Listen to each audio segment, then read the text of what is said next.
Tonight we have a lot of news to go over, from the brand new VJMP promo to the cover card of Beyond the Brave, which was very unexpected tonight, and the 30th anniversary for the Demon Pack that the OCG announced.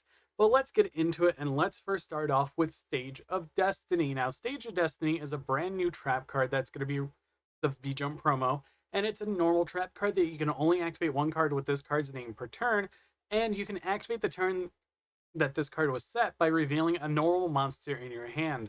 So you special summon up to 5 normal monsters from your hand and or graveyard in attack position, and you cannot special summon from the extra deck for the rest of this turn after this card resolves. So it's realistically a good card in decks like Primate, because you're going to be running a lot of normal monsters like Summon Skull, Red Eyes Black Dragon, Blue Eyes White Dragon, Trihorn Dragon, and just many other things like Depity and whatever you really need for your normal monster bases. Overall, it's a very niche card. It's definitely a lot of fun that you can have with for a lot of casual duels, or just duels just for random fun if you have a cube format, tower format, or just a simplified format. But now let's get into the brand new cover theme for Beyond the Brave, and that happens to be Joey getting his own cover set. It's been a long time since Joey Wheeler had a cover set for the TCG and OCG, and it looks absolutely amazing. And they're using the new card design for Joey Wheeler himself, and there is a new Red Eyes Black Dragon in this set. So let's get into it and let's talk all about these cards. First off, we have Swift Panther Warrior, a level 4 Earth Beast Warrior effect monster with 2000 attack and 1600 defense, and you can only use this card's name's one effect per turn, and during the main phase quick effect, you contribute one other monster from your hand and or field, then activate one of these effects. Special summon one monster that mentions Dark Time Wizard from your hand or deck except Swift Panther Warrior, or send one spell and trap card that mentions Dark Time Wizard from the deck to the graveyard. And it cannot declare an attack unless a monster was tributed this turn, so they counteracted what Panther Warrior used to do. If you attack it, you have to tribute a monster, but now it just depends if you tribute a monster or not, which honestly I really do like. Being able to access any monster in the theme is really good, and being able to send any spell or trap card in the theme is also really good, so the theme is literally called Dark Time Wizard. Then after that, we have Alligator Sword Dragon, a level 5 Wind Dragon effect monster with 1700 attack, 1500 defense, and you can only use this card's name's first and second effect once per turn each. Now, if this card is in your hand, you could reveal one other card in your hand that mentions Dark Time Wizard to special summon this card, and if this card is normal or special summon, you can add up to 2 spell and trap cards with different names from each other that mention Dark Time Wizard from your deck to your hand, then discard a card, and it can attack directly. So overall, a really useful card. It definitely keeps a lot of the spirit from Alligator Sword Dragon, and it's great to see this card finally receiving being a retrain after so long. Now, after that, we have Jinzo Energy Shocker, a level 7 Dark Machine effect monster with 2400 attack, 1500 defense, and you can only use this card's second effect once per turn.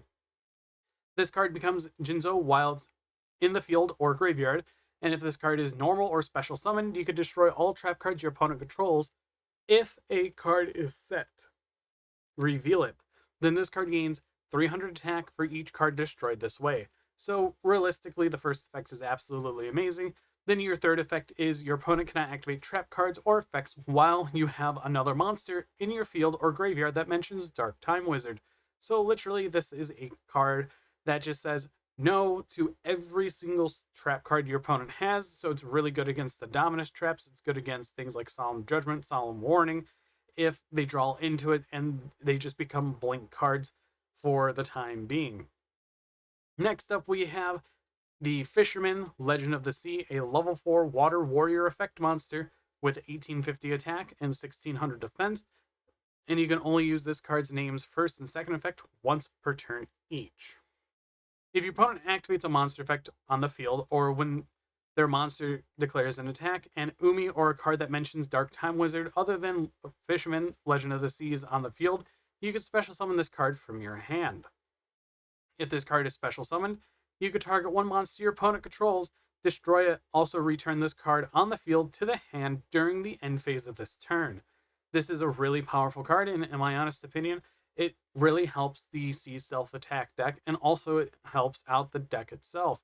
So being able to have it in two different locations for two different purposes is really useful. Just being another level 4 water that you can run is really, really good. So overall, this is a very powerful card, and I cannot wait to see how this specific card works in many other decks going into the future. We have a brand new Red Eyes Dragon, being Red Eyes Black Dragon Exceed. It is a brand new level 9 Dark Dragon Fusion Effect monster with 3400 attack and 3000 defense, and it's also one of the main overframe extended artworks that you can find in this set. Now, this absolutely looks amazing. I will definitely get my hands on a copy of it because I love Red Eyes. It is one of the decks that I've always had in my collection, just in case if I ever wanted to pick it up again and play it. But let's get into it and let's see what this card does. Now, it takes one Red Eyes Black Dragon plus one monster that mentions Dark Time Wizard, and it must either be fusion summoned or special summoned from your extra deck by attributing one face-up monster on either field during a turn a monster's was destroyed by the effect of a Dark Time Wizard. You can only special summon Red Eyes Black Dragon Exceed once per turn this way, no matter which method you use. So you can either fusion summon it, or you can just tribute if a Dark Time Wizard effect destroyed something on the field.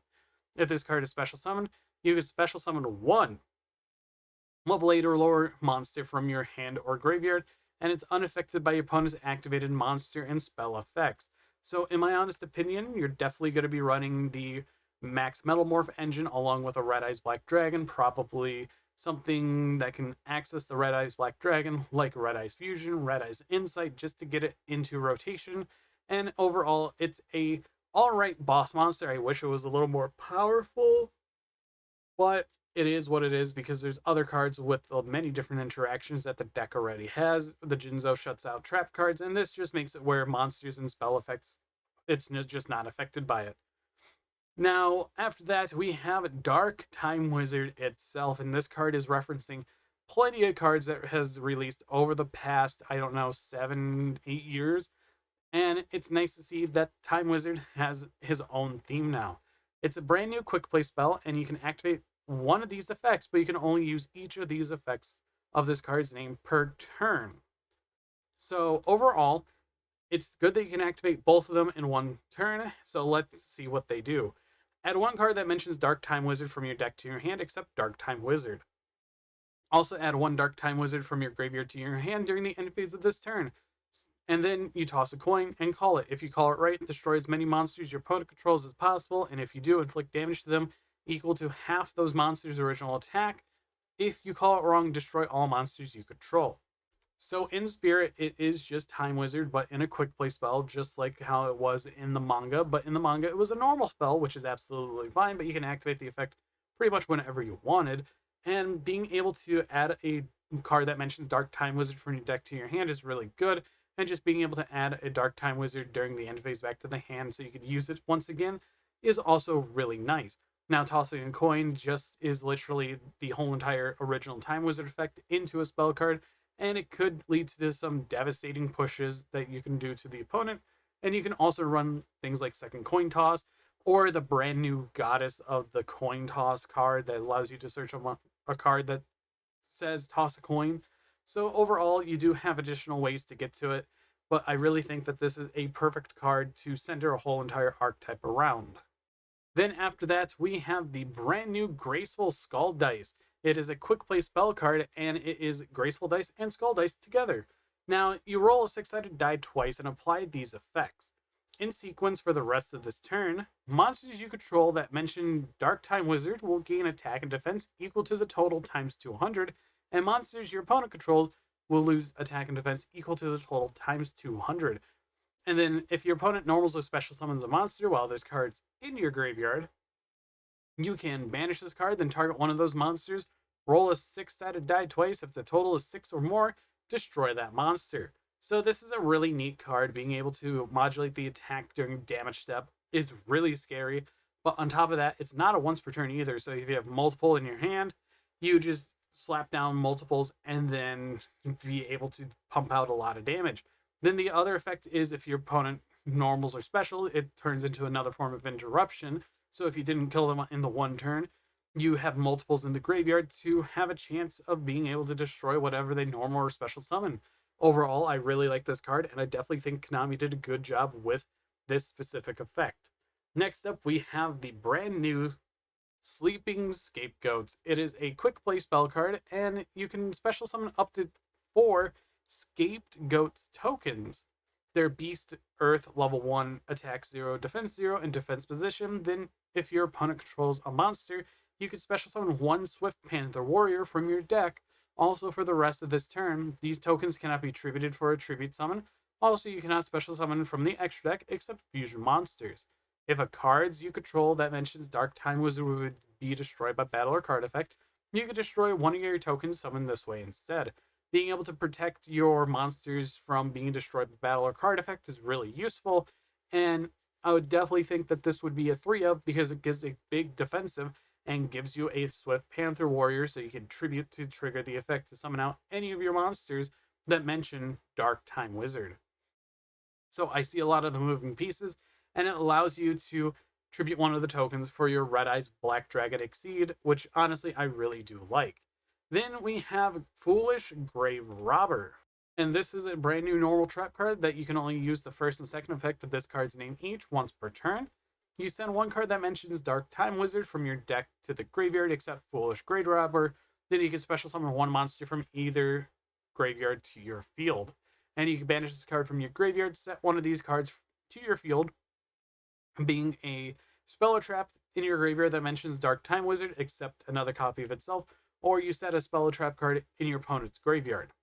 Overall, I definitely think that this is a very powerful trap card, and just being able to snipe out any spell or trap card in either graveyard does have its merit against specific matchups if they need to recur something like Sky Striker with a copy of Engage, so you can just snipe it, set it to your field, and they are out on a Kagari return.